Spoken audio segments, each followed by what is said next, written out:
بسم اللہ الرحمن الرحیم۔ عائشہ اسلامک ہسٹری کی پیاری بہنوں اور بھائیوں، السلام علیکم۔ آج کی اس ویڈیو میں آپ کے ساتھ ذی القعدہ کی پہلی جمعرات کے دن کا ایک خاص مجری وظیفہ شیئر کروں گی۔ میرے اسلامی بہنوں اور بھائیوں، آج کی اس ویڈیو میں آپ کے ساتھ ذی القعدہ کی پہلی جمعرات کے دن کے 5 اعمال، 5 دعائیں شیئر کروں گی۔ لیکن اس سے پہلے میں آپ کے ساتھ مختصر سی ماہ ذی القعدہ کی فضیلت اور برکات شیئر کروں گی۔ میرے اسلامی بہنوں اور بھائیوں، ماہ ذی القعدہ اسلامی تقویم کے اعتبار سے 11واں مہینہ ہے، اور اس مہینے کی عظمت اور فضیلت کے لیے یہی کافی ہے کہ اس میں عام طور پر دنیا بھر سے حج جیسی عظیم الشان عبادت ادا کرنے کے لیے حجاج کرام حرمین شریف کی طرف اپنا سفر تیار کرتے ہیں اور حج کی سعادت کو حاصل کرنے کے لیے کوشش کرتے ہیں۔ اللہ تعالیٰ نے ماہ ذی القعدہ کو خصوصی شرف اور فضیلت بخشی اور اس کو ان 4 مہینوں میں شامل کیا کہ جن کی عظمت اور بزرگی اسلام سے پہلے بھی تھی اور اسلام کے بعد بھی، اور وہ 4 مہینے ذی القعدہ، ذی الحج، محرم اور رجب ہے۔ اور ان 4 مہینوں کی عظمت اور بزرگی اسلامی سمیت دوسرے آسمانی مذاہب میں بھی تسلیم کی گئی، یہاں تک کہ مشرکین مکہ بھی ان 4 مہینوں کی عظمت اور فضیلت کے قائل تھے۔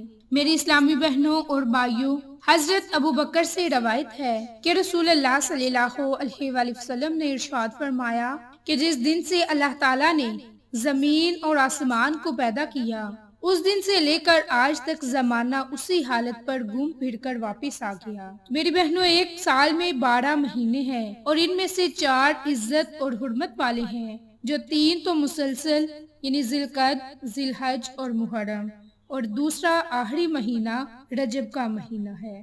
باحوالہ صحیح بخاری۔ تو میری اسلامی بہنوں اور بھائیوں، اس مبارک مہینے کی اور بھی بہت سی فضیلتیں اور برکات ہیں۔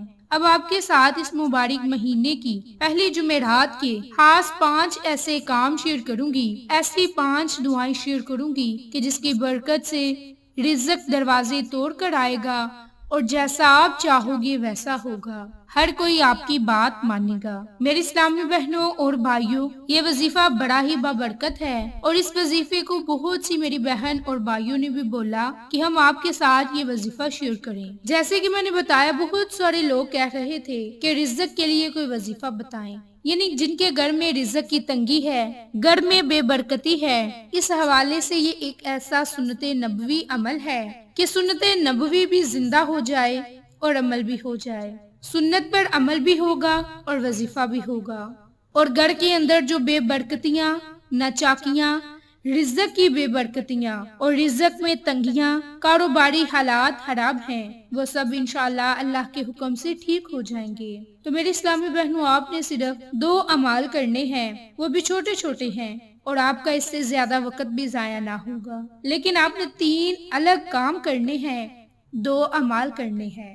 تو میری اسلامی بہنوں اور بھائیوں، سب سے پہلے جو آپ نے پہلا کام کرنا ہے وہ گھر کے اندر داخل ہونے کا خاص وظیفہ ہے، اور یہ بالخصوص آپ نے ذی القعدہ کی پہلی جمعرات اور جمعہ کے دن کرنا ہے۔ میری بہنوں، پہلا کام جب آپ گھر کے اندر داخل ہوں تو سب سے پہلے حدیث شریف ہے کہ ہمارے پیارے نبی کا فرمان ہے کہ جو شخص یہ چاہتا ہو کہ اس کے گھر سے رزق کی تنگیاں، بے برکتیاں ختم ہوں اور گھر کے اندر رزق کی فراوانی ہو، تو اس کو چاہیے کہ جب وہ گھر کے اندر داخل ہو تو سب سے پہلے بلند آواز سے السلام علیکم ورحمۃ اللہ وبرکاتہ کہے، یعنی کہ سلام کرے۔ اور یہ ہر انسان کو اس چیز کی عادت ہونی چاہیے، چاہے گھر کے بچے ہوں یا بڑے۔ جیسے ہی گھر میں داخل ہوں تو سب سے پہلے سلام کہیں، چاہے کوئی سامنے ہو یا نہ ہو، اتنی آواز سے کہیں کہ اگر کوئی شخص گھر میں موجود ہو تو اس تک آواز پہنچ جائے۔ دوسرا عمل، دوسرا وظیفہ جو آپ نے کرنا ہے، جو دوسرا کام کرنا ہے، وہ سورۃ اخلاص کو پڑھنا ہے۔ میری اسلامی بہنوں اور بھائیوں، سورۃ اخلاص کی بڑی فضیلتیں اور برکات ہیں۔ پہلا عمل تو آپ نے گھر میں داخل ہوتے وقت سلام لینی ہے، اور سلام لینے کے بعد آپ نے 3 مرتبہ سورۃ اخلاص کو پڑھنا ہے۔ اگر آپ 3 مرتبہ سورۃ اخلاص نہ پڑھ سکے تو آپ نے صرف 1 مرتبہ سورۃ اخلاص کو پڑھنا ہے۔ اس کے بعد آپ نے تیسرا کام کرنا ہے، اور یہ تیسرا کام آپ نے کرنے سے پہلے اول میں آخر میں آپ نے درود ابراہیم کو پڑھنا ہے، کیونکہ درود ابراہیم جو ہم نماز میں پڑھتے ہیں اس کی بڑی فضیلتیں اور برکات ہیں، اور اس درود شریف کی برکت سے رزق کی تمام بے برکتیاں ختم ہوں گی، رزق دروازے توڑ کر آپ کے گھر داخل ہوگا۔ تو میری بہنوں، یہ سورت اخلاص کا خاص عمل ہے جو آپ نے دوسرا عمل اور وظیفہ کرنا ہے۔ اب تیسرا وظیفہ، تیسرا عمل بالخصوص رزق کے لیے ہے، اور یہ رزق کے لیے آپ نے قرآنی سورت کو پڑھنا ہے، جس کے بارے میں ہمارے پیارے نبی کا فرمان ہے کہ جس گھر میں سورت واقعہ پڑھی جائے اس گھر میں رزق کی بے برکتیاں ختم ہو جاتی ہیں اور رزق کی فراوانی ہوتی ہے، رزق میں برکت ہوتی ہے اور گھر میں بھی برکت ہوتی ہے۔ اب یہ تیسرا عمل، تیسرا وظیفہ آپ نے کس وقت میں کرنا ہے اور کس طریقہ کار سے کرنا ہے، یہ اب آپ کے ساتھ شیئر کروں گی۔ میری اسلامی بہنوں اور بھائیوں، یہ تیسرا عمل سورت واقعہ پر منحصر ہے، جو آپ نے ذی القعدہ کی پہلی جمعرات کے دن یا کسی بھی جمعرات کے دن مغرب کی نماز سے بعد، ان کے مغرب کی نماز کے بعد اور جمعہ کی رات کو پڑھنی ہے۔ جیسا کہ صحابی رسول تھے، جب وفات کا علم ہوا تو پریشان تھے، اور ان کی بیٹیاں تھیں۔ کسی نے کہا کیوں پریشان ہو؟ تو کہا گیا کہ بیٹیوں کی وجہ سے پریشان ہوں، ان کے رزق کی وجہ سے پریشان ہوں۔ تو ہمارے پیارے نبی نے فرمایا کہ پریشان نہ ہو، کیونکہ ہمارے پیارے نبی کا یہ فرمان ہے۔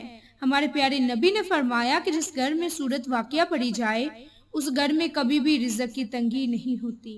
تو میری بہنوں، صرف آپ نے ایک مرتبہ سورت واقعہ کو پڑھنا ہے، یہ آپ کا چوتھا عمل ہے۔ تیسرا عمل آپ نے درود ابراہیم کو پڑھنا تھا۔ اب پانچواں عمل، پانچواں وظیفہ تیسرا کلمہ ہے۔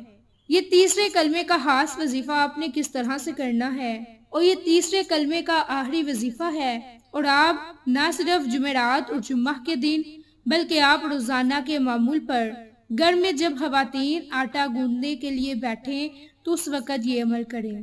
میری بہنوں، جو خواتین کہتی ہیں کہ گھر میں بہت زیادہ بے برکتی ہے، ایک دوسرے کی بات برداشت نہیں ہوتی، اس کے لیے یہ سب سے بہترین وظیفہ ہے کہ جب آپ کھانا پکائیں، آٹا گوندیں یا گھر کے کام کر رہی ہوں تو تیسرے کلمے کا ورد کریں۔ تیسرے کلمے کا ورد کرنے سے آپ کو بڑا فائدہ ہوگا، گھر سے بے برکتی جاتی رہے گی اور گھر میں ہمیشہ آپ کو فائدہ ہوگا۔ میری بہنوں، اس عمل کی برکت سے کھانے میں بھی لذت آئے گی، جو کھانا کھائے گا، اور گھر کے اندر بھی برکت آئے گی، اور باقی تمام معاملات بھی درست ہو جائیں گے۔ ہر کوئی آپ کی بات مانے گا اور گھر میں محبت ہی محبت ہوگی۔ تو میری اسلامی بہنوں اور بھائیوں، یہ تھے وہ 5 اعمال، 5 وظائف جو آپ نے ذی القعدہ کی پہلی بدھ جمعرات کے دن لازم کرنے ہیں۔ اس کے علاوہ آپ ہر جمعرات اور جمعہ کے دن کر سکتے ہیں، کیونکہ یہ بالخصوص خاص طور پر رزق میں برکت کے لیے، فراوانی کے لیے، اور ہر کوئی آپ کی بات مانے، ہر کوئی آپ کا احترام کرے، ہر کوئی آپ سے محبت کرے، اس کے لیے یہ خاص عمل ہے۔ اس عمل کو اپنی زندگی کا معمول بنا لیں اور فیض یاب ہو جائیں۔ تو میری اسلامی بہنوں اور بھائیوں، آپ کو آج کی یہ ویڈیو پسند آئے تو اسے لائک، شیئر اور سبسکرائب کریں۔ جزاک اللہ۔